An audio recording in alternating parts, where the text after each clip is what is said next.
जय श्री काल भैरव। नमस्कार दोस्तों, हमारे चैनल में आप सभी दर्शकों का हम बहुत बहुत स्वागत करते हैं। दोस्तों, आज हम आपको बाण मारने की प्रक्रिया, मारण विधि और टोना नाम के बारे में जानकारी बताने वाले हैं और निंबू क्रिया कैसे होती है इस विधि के बारे में आपको संपूर्ण बताएंगे। तो दोस्तों, आप हमारे वीडियो में निरंतर बने रहें और संपूर्ण जानकारी प्राप्त करें। तो दोस्तों, चलिए शुरू करते हैं। आपसे एक रिक्वेस्ट हम करना चाहते हैं, अगर आप हमारे चैनल में नए हैं तो हमारे चैनल को सब्सक्राइब करें, वीडियो को लाइक एंड शेयर करें। दोस्तों, अगर आप किसी दुश्मन से परेशान हैं और वह आपको जीने नहीं दे रहा है, आप उससे त्रस्त हो चुके हैं, परेशान हो चुके हैं, तो आपको यह क्रिया अवश्य करनी चाहिए। आपको इस क्रिया के लिए शमशान की मिट्टी, अपने दुश्मन के पैर की मिट्टी या फिर अपने दुश्मन का इस्तेमाल किया हुआ कोई भी एक कपड़ा आपको प्राप्त करना है और साथ में काले चावल और कुमकुम, सिंदूर, अगरबत्ती और दीपक, ये सभी चीज़ों का आपको प्रबंध कर लेना है। और अगर आप अपने दुश्मन को बाण के द्वारा मारना चाहते हैं या सिर्फ बाण मारकर परेशान करना चाहते हैं, तो आपको एक सिद्ध किया हुआ बाण इस्तेमाल करना है या कहीं से मिलता है तो उस बाण को आप प्राप्त कर लें। सर्वप्रथम दोस्तों, आप इस क्रिया को करने के पहले अपने कुल देव या इष्ट देव, जो भी आपके देव हैं, उनसे आशीर्वाद प्राप्त करें और खासकर अपने गुरु से आज्ञा लेकर इस क्रिया को करें।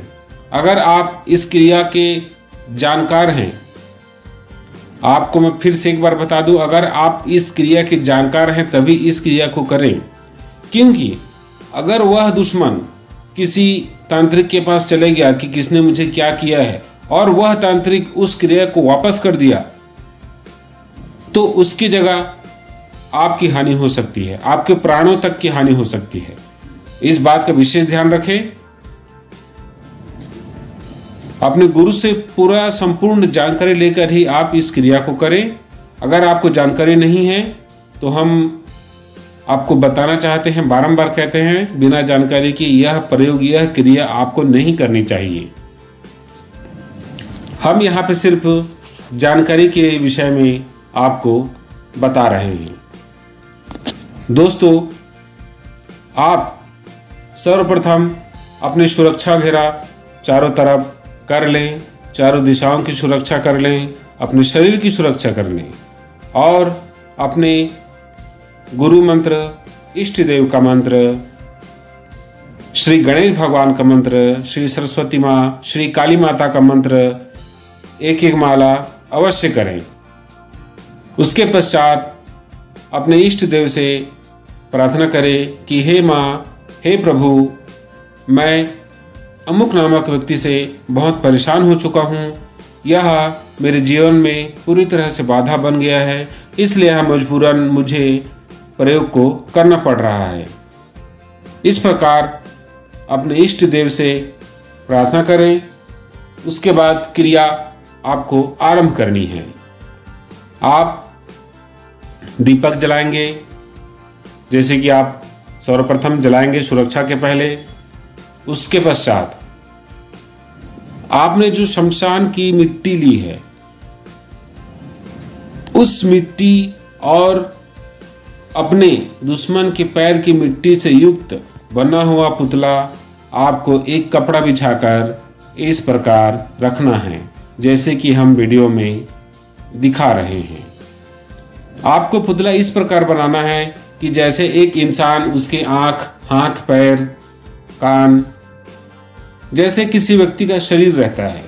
अगर स्त्री है तो स्त्री नुमा बनाए, पुरुष है तो पुरुष नुमा पुतला बनाए। तत्पश्चात उस पुतले को बनाने के पश्चात आप किसी कपड़े के ऊपर इस प्रकार रखें और उसमें कुमकुम आपको लगानी है। कुमकुम आप माथे पर यहाँ पर लगाएंगे और छाती पर लगाएंगे और यहाँ पर लगाएंगे। उसके पश्चात दोस्तों मंत्र को, जो भी आपके पास बाण मंत्र है, उसको सिर्फ एक बार पढ़ना है। पढ़ने के पश्चात आप वह जो दुश्मन का कपड़ा है उस कपड़े को अपने जो दुश्मन का पुतला है उसके ऊपर आपको लपेट देना है। दोस्तों कपड़ा लपेटने के पश्चात आप सिद्ध किया हुआ बाण से इस क्रिया को करेंगे। आपके पास सिद्ध किया हुआ बाण होना चाहिए। हम यह जो वस्तु है इस वस्तु को उदाहरण के तौर पर दिखा रहे हैं। आप इस वस्तु की जगह एक सिद्ध किया हुआ बाण का उपयोग करेंगे। तो दोस्तों यह क्रिया करने के पश्चात आप ये जो सिद्ध किया हुआ बाण लेंगे। अगर आपके पास सिद्ध किया हुआ बाण नहीं है तो आप हमसे भी प्राप्त कर सकते हैं, या आपको कहीं से उपलब्ध हो रहा है तो उसका उपयोग करें, या अगर आपको बाण सिद्ध करना आता है तो सिद्ध कर लें, उसके पश्चात उपयोग करें। दोस्तों आप अगर चाहते हैं कि वो आपका दुश्मन 3 से 11 दिन में बीमार हो जाए, पूरी तरह से हॉस्पिटल पहुंच जाए, करना क्या है, जैसे हमने विधि बताई उस विधि से पुतला को आप तैयार करेंगे। तत्पश्चात बाण को आपको रात के 12 बजे शनिवार के दिन 21 बार या फिर 41 बार पढ़ना है।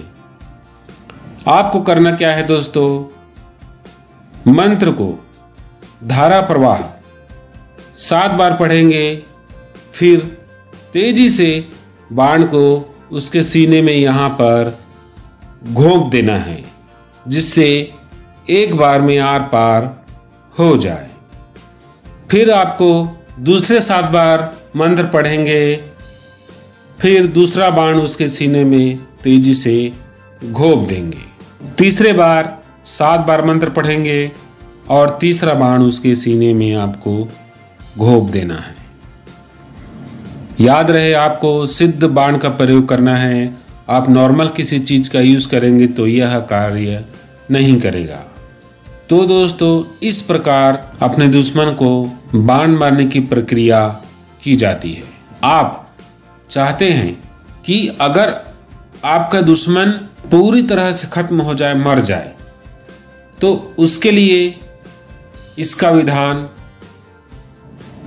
21 दिन में दुश्मन को खत्म करने का होता है। तो यह क्रिया आपको थोड़ी सी अलग करनी पड़ेगी। आपका दुश्मन 21 दिन के अंदर जैसे भी बीमार होकर मृत्यु को प्राप्त होगा। आपको करना क्या है, जैसे कि हमने बताया, इसी विधि से पुतला तैयार कर लें और शनिवार की रात्रि, रविवार की रात्रि और सोमवार की रात्रि, इस रात्रि को आप अपने दुश्मन को लगातार 3 दिन तक बाण वाली प्रक्रिया करेंगे। हो सकता है कि आपका दुश्मन 3 दिन में ही खत्म हो जाए, या फिर वह 11 दिन या 21 दिन के अंदर खत्म होता ही है। एक जरूरी बात बता दूं कि अगर आप अपने दुश्मन को पूरी तरह से खत्म करना चाहते हैं तो आप जिस भी देवी देवता को मानते हैं उनसे रक्षा स्वरूप, सुरक्षा स्वरूप आशीर्वाद प्राप्त कर लें, और आपके पास कोई ना कोई एक सिद्धि होना बहुत ही आवश्यक है, तभी आपका यह काम पूरी तरीके से हो पाएगा। वैसे किसी को प्राण हरने का अधिकार भगवान ने नहीं दिया है। यह पाप घोर पापी लोग ही करते हैं, क्योंकि अगर आप किसी की जान ले रहे हैं तो यह धरती, यह आकाश उसका साक्षी बन जाता है और आपको भविष्य में इसका फल अवश्य मिलता है। तो इस प्रकार के पाप को ना करें। लेकिन अगर आपका दुश्मन आपको मारने पे तुला है तो फिर उसको मारने में किसी भी प्रकार का पाप नहीं लगेगा। इस बात को अवश्य ध्यान रखें। चलिए मैं बता देता हूं आपको टोना नाम के बारे में। अगर आपके ऊपर टोना हुआ है, किसी ने बहुत ही प्रचंड तरीके से टोना जादू कर दिया है, सर्वप्रथम आपका व्यापार धीरे धीरे बर्बाद होता चला जाएगा। आपके घर में अशांति बढ़ती चली जाएगी। दोस्तों, कलह और पैसे की कमी बुरी तरीके से बढ़ जाएगी। आप जो भी काम करेंगे वह संपन्न सफल नहीं होगा। आपको ऐसा अनुभव होगा कि मैं जो काम करने जा रहा हूं वह होगा कि नहीं। जब आप किसी से बात करेंगे किसी काम के विषय में, चाहे फोन पर हो चाहे आमने सामने हो, आपको अपने आप में ऐसा लगेगा जैसे यह काम होगा कि नहीं, अगर नहीं हुआ तो मैं कैसे करूंगा। बहुत सारी चिंताएं आपको धीरे धीरे धीरे घेरते चली जाएंगी। जब आपका पैसे की दिक्कत बढ़ती चली जाए तो फिर आप और ज्यादा चिंतित होने लगेंगे। किसी नए काम में शुरुआत करने की कोशिश करेंगे तो वह भी नहीं होगा और आपकी चिंताएं, घर में बीमारी, किसी का परेशान होना, किसी का बहुत ही सीरियस रूप से तबीयत खराब हो जाना, यह बढ़ता चला जाएगा। और अगर आपको इस दौरान कहीं से रुपया पैसे का व्यवस्था हो गया तो आपका जो दुश्मन है, जो आपके ऊपर टोना जादू कर रहा है, उसको पता चल जाएगा। या फिर अगर आपने कहीं से इस दौरान झाड़ फूंक करवा लिया तो भी उसको पता चल जाएगा। आपने कहीं से कवच धारण कर लिया तो भी उसको पता चल जाएगा। आपने अपने घर को बंधन करा लिया, अपने शरीर को बंधन करा लिया तो भी उसको पता चल जाएगा। क्योंकि टोना नाम बहुत ही तेजी से और तीव्र गति से चलने वाली विद्या है। लेकिन आप ऐसा ना सोचें कि यह जानने वाला एकदम अपने आप में राजा है। नहीं, यह जो टोना विद्या है यह बहुत ही नीच किस्म का और छोटी विद्या है। लेकिन लोग अफवाह फैला के रखे हैं कि जो टोना सीख गया वह सब कुछ सीख गया, उसके लिए कोई भी काम बड़ा नहीं है। मैं आपकी जानकारी के लिए बता दूं कि लोग अफवाह फैला रहे हैं टोना विद्या से बड़े बड़े तांत्रिक ओझा हार जाते हैं। ऐसा नहीं है। अगर टोना की जानकारी रखने वाला इंसान सोचता है कि मेरे को कोई कुछ नहीं कर पाएगा तो यह उसकी भूल है। मैं आपको बता दूं दोस्तों, लोगों की यह अफवाह कि टोना जानने वाले से हर कोई दूर रहता है, बड़े से बड़े बैगा ओझा दूर रहते हैं, यह फालतू अफवाह है। क्योंकि जिस इंसान ने बहुत ही गहन तरीके से इसको सीखा हुआ है, इंसान का भला करना, इंसान का दुख दूर करना, और भली भांति विद्या उसको आती है, तो 100 टोना नाम वाले, 100 टोना जादू वाले मिलकर भी उस इंसान का कुछ नहीं उखाड़ सकते। क्योंकि यह टोना विद्या बहुत ही घटिया और नीच किस्म की छोटी विद्या है। हालांकि यह चलती तेज गति से है, लेकिन बहुत ही जल्दी हाँफ जाती है और रुक जाती है। बस इसको रोकने वाला होना चाहिए। तो दोस्तों वीडियो बहुत लंबा हो रहा है, आगे की जानकारी मैं आपको अगले वीडियो में बताऊंगा पार्ट 2 में। तो बने रहिए हमारे चैनल के साथ और हमारे चैनल को सब्सक्राइब करें, वीडियो को लाइक एंड शेयर करें।